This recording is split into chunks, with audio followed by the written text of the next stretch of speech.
എല്ലാവർക്കും വിനീത നമസ്കാരം. ശ്രീമദ് ഭാഗവതം ദശമസ്കന്ധം ഉത്തരാർത്ഥം അധ്യായം 58 ശ്ലോകം 48, 49, 50, 51, 52, 53, 54, 55, 56, 57, 58 11 ശ്ലോകങ്ങൾ ഇന്ന് നമുക്ക് നോക്കാം. ഈ 11 ശ്ലോകങ്ങളോട് കൂടിയിട്ട് ഈ 58ാമത്തെ അധ്യായം ഇവിടെ സമാപിക്കുകയാണ്. അങ്ങനെ മഹാരാജാവിന് വളരെ സന്തോഷായി. അവരാഗ്രഹിച്ചതാണ്. രാജാവിനും രാജപത്നിക്കും എല്ലാവർക്കും ഭഗവാൻ കൃഷ്ണൻ തന്നെ മകളെ വിവാഹം ചെയ്യണമെന്നായിരുന്നു മോഹം. അത് സാധിച്ചു. അങ്ങനെ ഗംഭീരമായിട്ടുള്ള ആഘോഷം, ധാരാളം സ്ത്രീധനങ്ങളൊക്കെ കൊടുത്ത് വളരെ ഗംഭീരമായിട്ട് ആണ് ഭഗവാനെയും മകളെയും മഹാരാജാവ് ദ്വാരകയിലേക്ക് പറഞ്ഞയച്ചത് എന്ന് പറയണം. ശുക്ലാംബരധരം വിഷ്ണു ശശിവർണം ചതുർഭുജം പ്രസന്നവദനം ധ്യായേത് സർവവിഘ്നോപശാന്തയേ കോമളം കൂജയൻ വേണും ശ്യാമളോയം കുമാരക വേദവേദ്യം പരം ബ്രഹ്മ ഭാസതാ പുരതോ മമ. ഓം നമോ ഭഗവതേ വാസുദേവായ. ഓം നമോ ഭഗവതേ വാസുദേവായ. ഓം നമോ ഭഗവതേ വാസുദേവായ. രാജപത്ന്യശ്ച ദുഹിതു കൃഷ്ണം ലബ്ധ്വാ പ്രിയം പതിം ലേഭിരേ പരമാനന്ദം ജാതശ്ച പരമോത്സവ. ഏറ്റവും പ്രിയനായ ശ്രീകൃഷ്ണനെ പുത്രിക്ക് ഭർത്താവായി സിദ്ധിച്ചതുകൊണ്ട് രാജാവിന്റെ ഭാര്യമാര് ഏറ്റവും ആനന്ദിച്ചു. അങ്ങനെ ഗംഭീരമായിട്ടുള്ള മഹത്തായ ആഘോഷം രാജധാനിയിലുണ്ടായി. ശംഖഭേര്യാനകാനേതു ഗീതവാദ്യദ്വിജാശിഷ നരാനാര്യപ്രമുദിത സുവാസസ്രഗലംകൃത. ശംഖം, ഭേരി, ആനകം മുതലായ വാദ്യങ്ങളുടെയും ബ്രാഹ്മണര് ചെയ്യുന്ന ആശീർവാദങ്ങളുടെയും വീണ, വേണു മുതലായവയുടെയും ശബ്ദം രാജധാനിയിൽ അങ്ങനെ മുഴങ്ങി. ആ പുരവാസികളായ പുരുഷന്മാരും സ്ത്രീകളും ഉത്സവ സൂചകങ്ങളായ വസ്ത്രാലങ്കാരങ്ങൾ ധരിച്ച് സന്തോഷഭരിതരായിട്ട് സഞ്ചരിച്ചു. എല്ലാവർക്കും സന്തോഷം. ആഹാ, നമ്മുടെ രാജകുമാരിക്ക് വരനായിട്ട് ശ്രീകൃഷ്ണ ഭഗവാൻ തന്നെ വന്നിരിക്കുന്നു. അത് ഏറ്റവും നല്ല വസ്ത്രങ്ങൾ എടുത്ത് ഒരു ഉത്സവം പോലെ അവരെല്ലാവരും ആഘോഷിച്ചു. ദശധേനു സഹസ്രാണി പാരിവർക്കമദാൽ വിഭു യുവതീനാം ത്രിസാഹസ്രം നിഷ്കക്രീവ സുവാസസാം. പ്രഭുവായ രാജാവ് 10,000 പശുക്കളെയും വസ്ത്രാഭരണങ്ങളാൽ അലങ്കരിക്കപ്പെട്ട 3,000 ദാസികളെയും സ്ത്രീധനമായിട്ട് കൊടുത്തു. ദ്വാരകാനാഥനായതുകൊണ്ടാവും പശുക്കളെയാണ് കൊടുത്തത്. ഭഗവാൻ വ്രജവാസിയല്ലേ, അതുകൊണ്ട് 10,000 പശുക്കള്, പിന്നെയോ വസ്ത്രങ്ങളും ആഭരണങ്ങളും ഒക്കെ അലങ്കരിക്കപ്പെട്ട 3,000 ദാസികളാണ് മകൾക്ക് കൊടുത്തത് സ്ത്രീധനായിട്ട്. നവനാഗസഹസ്രാണി നാഗാൻ രഥാൻ, രഥാൻ ശതഗുണാൻ അശ്വാൻ, അശ്വാൻ ശതഗുണാൻ നരാൻ. പിന്നെ അതും പോരാ, അതാ ആന, തേര്, കുതിര, കാലാള് എന്നിങ്ങനെയുള്ള 4 വിധ സൈന്യങ്ങളെയും ഉത്തരോത്തരം ശതാഭിവൃദ്ധിയോടെ നൽകി.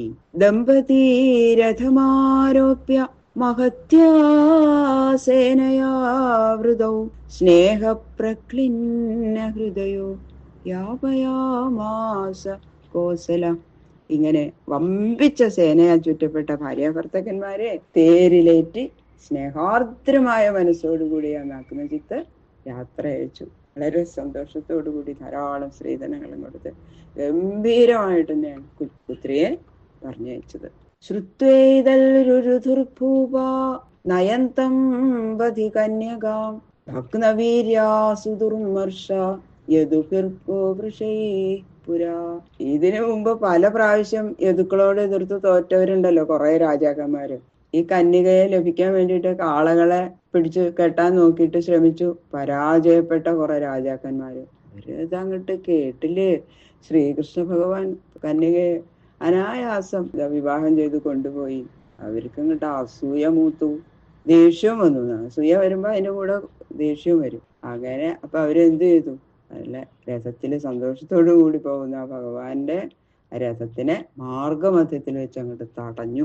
അപ്പൊ അർജുനനും കൂടെ ഉണ്ടായിരുന്നു ഭഗവാന്റെ കൂടെ. ഭഗവാൻ ഒന്നും ചെയ്യേണ്ടി വന്നില്ല, അർജുനൻ ഒക്കെ ശരിയാക്കി കൊടുത്തു. താനസ്യ ശരവ്രാതാൻ ബന്ധുപ്രിയകൃതർജുന ഗാണ്ഡീവീ കാലയാമാസ സിംഹക്ഷുദ്രമൃഗാനിവ.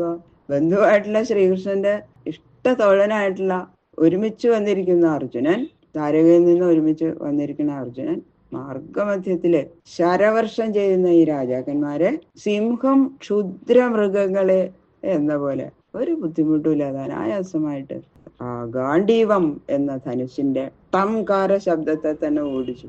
അതിപ്പോ പ്രയോഗിക്കേണ്ടി വന്നില്ല. ആ ടങ്കാരം ഉണ്ടാക്കിയപ്പോ തന്നെ എല്ലാവരും ഓടിപ്പോയി പേടിച്ചിട്ട്. പാരിവർഗമുപാഗുഹ്യ ദ്വാരകാമേത്യ സത്യയാ രേമേ യദൂനാം ഋഷഭോ ഭഗവാൻ ദേവകീസുത. യദുപതിയായ ഭഗവാൻ ശ്രീകൃഷ്ണൻ ശ്രീധനത്തോടും സ്ത്രീരത്നമായ സത്യയോടും കൂടി ദ്വാരകയിൽ പ്രവേശിച്ച് സുഖമായിട്ടിരുന്നു. പിന്നെ അത് അടുത്ത 2 വിവാഹങ്ങൾ കൂടി പറയണു. ശ്രുതകീർത്തേ സുതാം ഭദ്രാം ഉപയേമേ പിതൃശ്വസു കൈകേയീം ഭ്രാതൃഭിർദത്താം കൃഷ്ണ സന്ദർദനാദിഭി.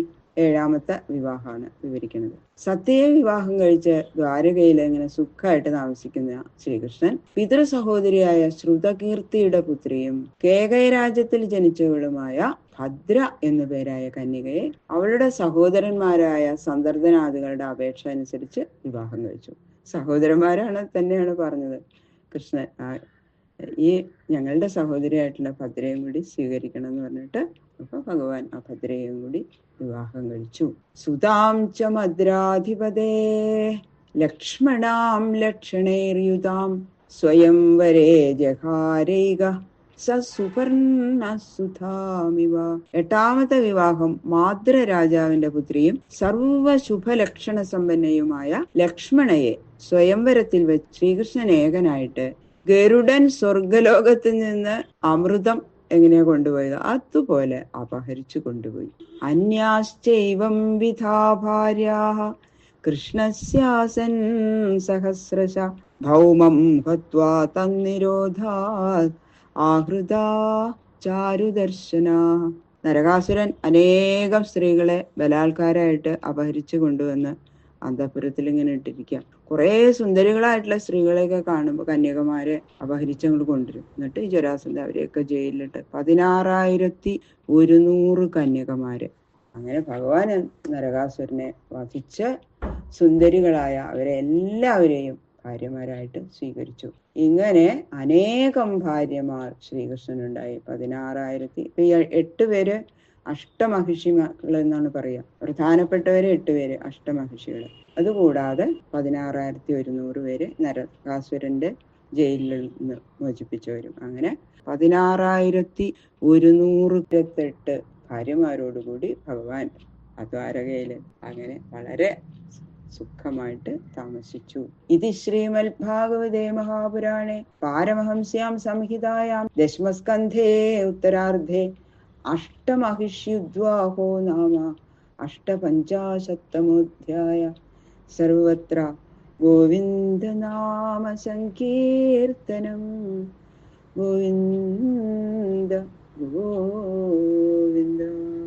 ഈ 58ാമത്തെ അധ്യായം ശ്രീകൃഷ്ണ ഭഗവാന്റെ ശ്രീപാദങ്ങളിൽ സമർപ്പിക്കണം. കായേന വാചാ മനസേന്ദ്രിയേർവാ ബുദ്ധ്യാത്മനാ വാ പ്രകൃതേ സ്വഭാവാൽ കരോമി യത് സകലം പരസ്മൈ നാരായണായേതി സമർപ്പയാമി. സർവം ശ്രീകൃഷ്ണാർപ്പണമസ്തു.